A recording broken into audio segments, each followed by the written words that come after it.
Hey mums, so this video is on stress passing to your baby, and if you've watched any of my other videos, you know that I've done quite a few videos on this, and part of the course has a really nice calming technique for your baby, and I quite advocate you doing some sort of deep breathing, relaxation, meditation, whatever you might want to call it, things that calm you down, which could be as easy as going for a walk with your baby outside in the green. You know, if it's possible to get out into some woods or onto some grass. So there's this whole all these benefits of being amongst green, you know, trees and grass and lovely things like this. And of course, being in lockdown, we've had the opposite of that.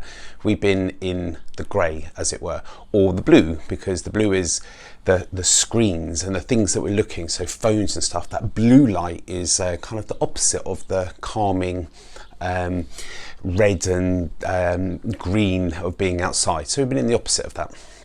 So a bit of research that I was reading, and there's quite a lot on this, but this was a particularly nice one because it listed quite a few things. And it was that if your delivery was stressful, your stress hormones, cortisol, are higher in you, and your blood matches the breast milk, and then the breast milk is obviously passed to the baby, and it matches the saliva stress in the baby.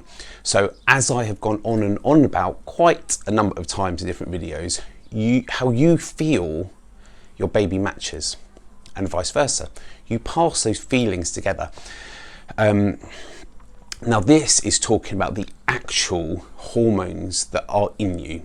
So it's talking about breastfeeding. So if you're stressed, the hormones are increased, and they do pass to your baby, and they do influence the behaviour of your baby. Now I'm going to take it a bit of a step farther than that, because in other videos I've talked about research that shows you don't even have to breastfeed, you just have to be around your baby for them to pick up the stress. So one on a bit of research quoted here said they didn't find this in formula fed babies. They didn't find the increase in cortisol in the bottle fed babies, because obviously it wasn't going from mum to breast milk to baby.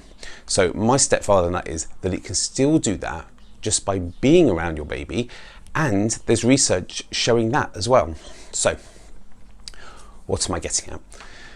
Just understand this, that if you are stressed and worked up, then you need to just try and calm down if you can. I know that's so hard, but all of my videos are about helping your baby with their colic and their reflux and sleeping better and calming down. So once they calm, you can calm. But remember, you have that influence on your baby, the good and the bad. You have the influence to stress them out a bit if you're stressed, but you have the influence to calm them if you can calm yourself.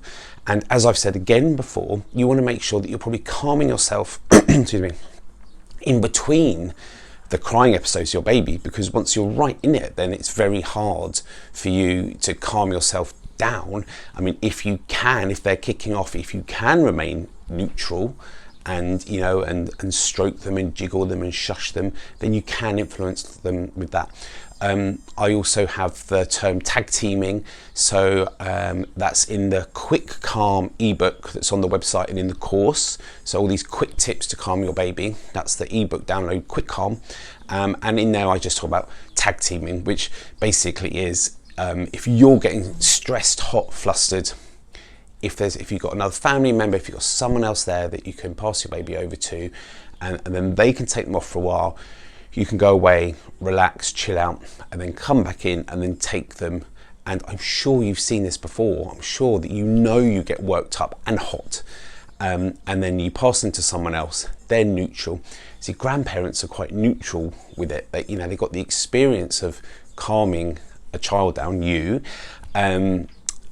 and then they can stay quite neutral to your baby, to their grandchild, but it depends if they're around. So it's obviously helpful to have someone around. And you've also seen you give your baby to a friend who isn't around them so much, and then the baby calms. So I'm sure you've seen that.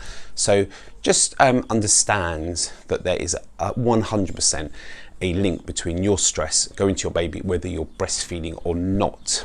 Okay, hope this video helps. So calmandcolic.com is the website with more videos, blogs, YouTube channel, and the course, which is a bit like these videos, just lots and lots of tips on how to help the health of you and your baby. Thank you.